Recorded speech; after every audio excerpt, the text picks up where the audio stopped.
want to discuss with MS Now senior White House reporter Vaughn Hilliard. And here with me in studio, MS Now reporter Julia Jester and Faraz Maqsaad, Eurasia Group Managing Director for the Middle East and North Africa. An absolute power panel for us on a very important day of diplomacy. Vaughn, this Iran meeting has wrapped, but what's come of it and what's next? Because we haven't gotten a ton of details. Look, it's notable, Ali, we must start with the fact that there hasn't been a military incursion into Iran since June, and that's notable in itself. And the fact that talks are ongoing is something to not bat an eye to. This is a moment where Steve Witkoff and Jared Kushner have wrapped up this set of talks there with Iran. We should be clear that these were indirect talks. The Omani foreign minister has been integral as working as a mediator between these two sides in these ongoing discussions here. As part of these talks, there is question about the nuclear enrichment capacity that would be allowed within Iran. The Trump administration has seemed to have made it clear that they do not want them to have the capabilities of any enrichment at the same time. We heard the Iranian foreign minister coming into this meeting that he met with the International Atomic Energy Agency chief to talk about the technical nuclear proliferation details, understanding that having some capacity or some sort of an arrangement would be key, as well as the U.S. lifting sanctions. So we should note that coming out of these talks, the Omani foreign minister did say that they went well, these indirect talks, suggesting that there was progress made towards key principles, and the next step is going to be working towards actually putting the framework of any sort of agreement down on paper for the two sides to come to an agreement on. So when you hear that kind of positive spin, and you see the way that the Iranians are saying, we're actually open to zero enrichment on uranium, it's clear that they're willing to negotiate on one of three pieces of this puzzle, right? We break them down to the nuclear file, to ballistic missiles, and to its support of proxies. So on one of those three, they seem open to negotiating. But what does that tell you about what's actually happening behind the scenes and sort of the mindset of the Iranians right now? Well, Ellie, to start with, the Iranians have an interest in putting a positive spin on these negotiations, if only to undermine the rationale of military action should the president choose to exercise that down the road. So I would take what the Iranians are saying with a grain of salt. Second, you're exactly right. There are three buckets here. There's the nuclear enrichment, the ballistic missile program, and then Iran's support for its proxy network throughout the region. So far, the Iranians are only willing to talk about one of these issues, the nuclear enrichment, and even then, they're not talking about agreeing to zero enrichment. They want an American acceptance of the principle of enrichment, and then maybe a 3-year hiatus coinciding with President Trump's term in office. Yeah, and I think that that's where things start sounding a little bit like an Obama-era deal that was made and that Trump has criticized a lot. Absolutely. I think the leverage point that the administration is trying to use here is the ways that they've positioned military assets in the region. It's taken a few weeks to get them into place. As you and I were saying during the commercial break, not all of them are there yet, and yet it is the looming threat of kinetic action that could be keeping people at the table or adding more urgency to these talks, right? That's right, Ali. And the assets in the region are so numerous that it makes you wonder whether it really is just a threat. Yeah. There is the USS Lincoln that came over from the South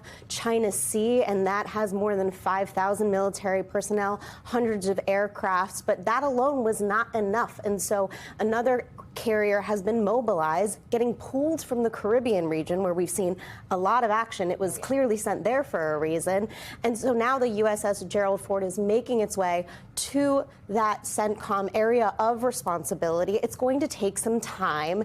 It was about a week ago when the president announced he wanted a carrier sent there.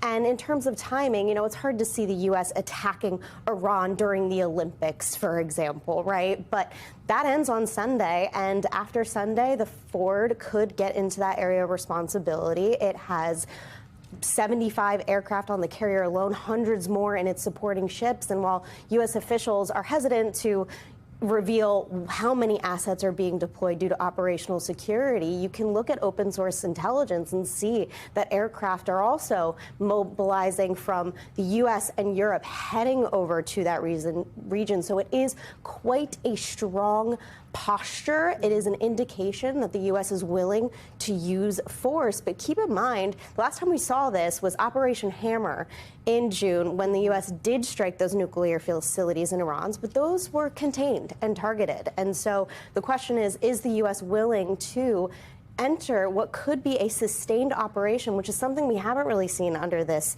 Trump term, at least.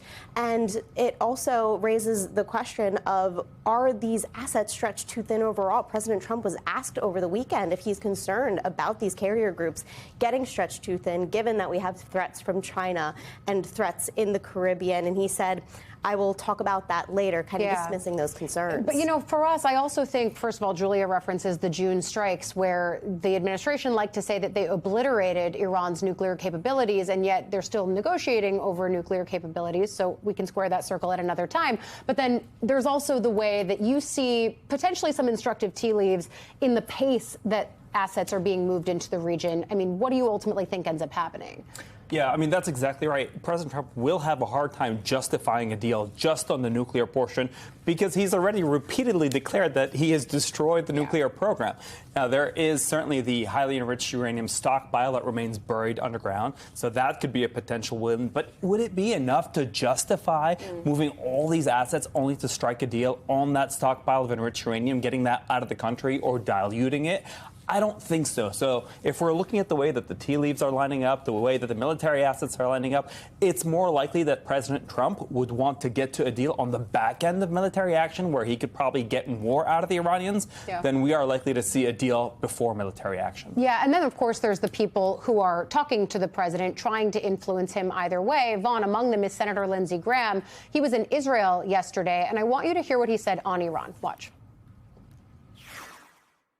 There is no light or gaps between President Trump and Bibi about what to do and how to do it. There are two lines in the water right now. One's a diplomatic line, trying to find a way to end this regime diplomatically that will advance our national security interest. The other line is the military option. I think President Trump is looking for which line can catch the biggest fish. The bottom line is we're into weeks, not months, in terms of decision making. Now, Graham there is talking regime change. He's been doing a lot of that on Capitol Hill, and frankly, it's a feature, not a bug, in the Graham foreign policy worldview. We know that. But does this match where Trump's mindset is?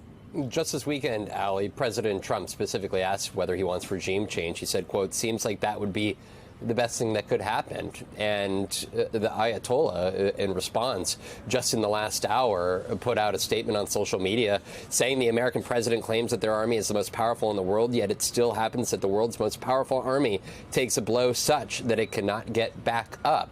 Of course, we saw just about a dozen missiles launched in retaliation by Iran at a U.S. airbase in Qatar after the U.S. Midnight Hammer strikes took out those three nuclear facilities. So there was a minimal military response out of Iran back in June. But I think this calls into question the extent to which this president, the American president, is confident in his military's capabilities, coming off just 1 month ago, effectively taking out Nicolas Maduro. Well, it was not de facto regime change. He was able to take out the head of the regime. And the question here is, in the month of February, whether the president believes a similar type of military operation would be able to turn out the same outcome, understanding that there could be economic handcuffs all but placed on Iran because of the U.S.'s relationships, burgeoning relationships with other Middle East partners, Qatar, Oman, Saudi Arabia, that could effectively put pressure on them to resist any sort of substantial military retaliation. Yeah, I think you're right to bring in the other dynamics in the region that factor into the way the U.S. is diplomatically and kinetically thinking about potential action in Iran. And Julia, Vaughn is tugging at this thread there that Tehran has said that they would retaliate. And that brings us to the third bucket that we haven't really talked about very much, which is support of proxy groups. And so I wonder, we've seen this administration go after the Houthis. We've seen them declare victory. But give us a little bit of a reality check on some of the key proxies in the region. And are they diminished as a deterrent? Well, Ali, Iran has long used its proxies to elude responsibilities for attacks that it would otherwise support but does not want to face retaliation for. So let's tick through a few of those. You have Hamas, which is not likely to do anything amid this very precarious Gaza peace plan that doesn't want to disrupt that.